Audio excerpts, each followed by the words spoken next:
po ay gagawa ako ng mango graham. Kasi favorite ng mga anak ko. Ito ang aking mga gagamitin. Isang latang cream densada. Hindi na po ako gagamit ng condense dahil matamis na po ito. At matamis din yung ating graham.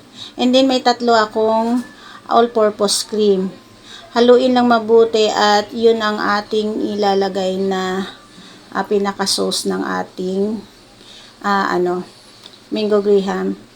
Ayan guys, ganun lang. So, dapat ang inyong mangga ay matamis din po. Ayan guys, paulit-ulit lang yan. And then, yan ang pinaka-toppings niya. At dito nakagawa ako ng 3 at isang ice creaman. Ayan guys. Ayan guys, thank you for watching.